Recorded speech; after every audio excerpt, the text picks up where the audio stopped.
ঠিক এই কারণে মেয়েরা আপনার বয়ফ্রেন্ডের এক্স থেকে সাবধান। আজকে আমি আপনাদেরকে যে গল্পটা বলতে যাচ্ছি এটা ঘটেছে নাইজেরিয়ার ইনোগো স্টেটে, আর এটা ঘটেছে 2020-তে। ইজোমা নিউইকি নামের একটা মেয়ে যে থাকতো নাইজেরিয়ার ইনোগো স্টেটে। ইজোমা ছিল একজন ব্রিলিয়ান্ট স্টুডেন্ট, আর ও সাইকোলজির স্টুডেন্ট ছিল। ইজোমা যে ইউনিভার্সিটি থেকে ওর সাইকোলজির ডিগ্রিটা করছিল সেটা হচ্ছে ইমো স্টেট ইউনিভার্সিটি।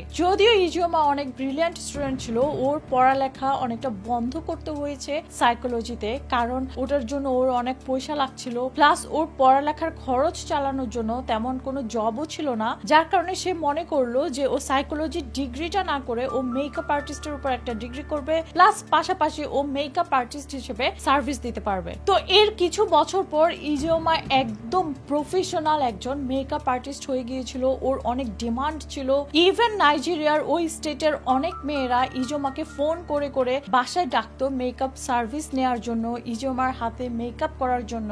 ইভেন এমনও সময় গিয়েছে ইজোমা ফুললি বুকড, ওর অ্যাপয়েন্টমেন্টও পাওয়া যেত না। ওভারঅল ইজোমার টাইমিংটা অনেক ভালো যাচ্ছিল, ও একটা সাকসেসফুল লাইফ লিড করছিল। কিন্তু 2020 এর 11th of অক্টোবরে ইজোমার সাথে আরেকটা মেয়ে কন্ট্যাক্ট করেছিল যার নাম হচ্ছে চিয়ামাকা। চিয়ামাকা ইজোমাকে বুক করেছিল হোম সার্ভিস মেকআপ নিতে, কিন্তু এখানে একটা জিনিস ডিফারেন্ট হয়েছে, সেটা হচ্ছে চিয়ামাকা ইজোমাকে সরাসরি ওর হোম অ্যাড্রেস দেয়নি, ও অন্য একটা অ্যাড্রেস দিয়েছে। আর চিয়ামাকা ইজোমাকে বলেছে তুমি ওই স্পটে আসলে ওখান থেকে আমি তোমাকে কালেক্ট করে আমার ঘরে আনবো। এই কথা শুনে ইজোমার কাছে একটু ডজি লেগেছিল, কিন্তু ও 100% শিওর ছিল না যে এটা ওর অ্যাকচুয়াল ক্লায়েন্টও হতে পারে। যার কারণে ইজোমা যখন চিয়ামাকার ওই দেয়া অ্যাড্রেসে যাচ্ছিল তার আগে ইজোমা তার ভাইকে চিয়ামাকার ফোন নাম্বার দিয়ে রেখেছিল।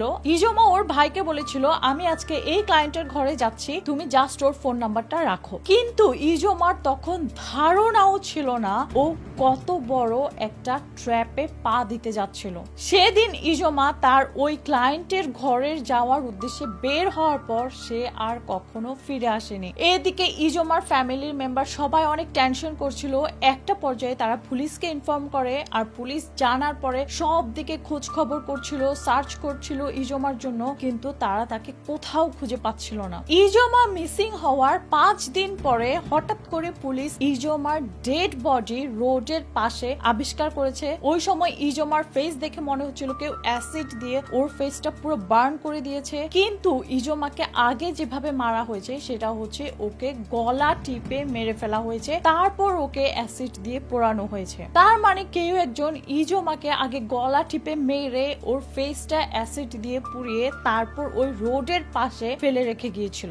এরপর ইজোমার ভাই পুলিশকে ওই ফোন নাম্বারটা দিয়েছিল যেই ক্লায়েন্টটাকে ইজোমা অ্যাটেন্ড করতে যাচ্ছিল। পুলিশ ওই ফোন নাম্বার ট্র্যাক করে চিয়ামাকাকে অ্যারেস্ট করেছে, আর চিয়ামাকার একজন ভাই যার নাম ছিল ইমিকা তাকেও অ্যারেস্ট করেছে। পুলিশ চিয়ামাকা আর ইমিকাকে অ্যারেস্ট করে জিজ্ঞাসাবাদ করার পর জানা যায় ইজোমার তখন যে বয়ফ্রেন্ড ছিল ওই বয়ফ্রেন্ড হচ্ছে চিয়ামাকার এক্স বয়ফ্রেন্ড। চিয়ামাকা ওর আপন ভাই ইমিকার সাথে প্ল্যান করেছিল ওরা কিভাবে ইজোমাকে ট্র্যাপে ফেলে মেরে ফেলবে, আর এই কারণে ওরা ইজোমার ক্লায়েন্ট সেজে ফোন করেছিল আর ঘরে নিয়ে গিয়ে ওকে গলা টিপে মেরে অ্যাসিড দিয়ে পুড়িয়ে রোডের পাশে ফেলে রেখে গিয়েছিল। চিয়ামাকা শুধুমাত্র ইজোমাকে মেরে ফেলেছে কারণ চিয়ামাকার এক্স বয়ফ্রেন্ড এখন ইজোমার বয়ফ্রেন্ড, তাই তো চিয়ামাকা ইজোমাকে মেরে ফেলার জন্য 2024 এর 8th of ফেব্রুয়ারিতে চিয়ামাকার ডেথ সেন্টেন্স কার্যকর করা হয়েছে,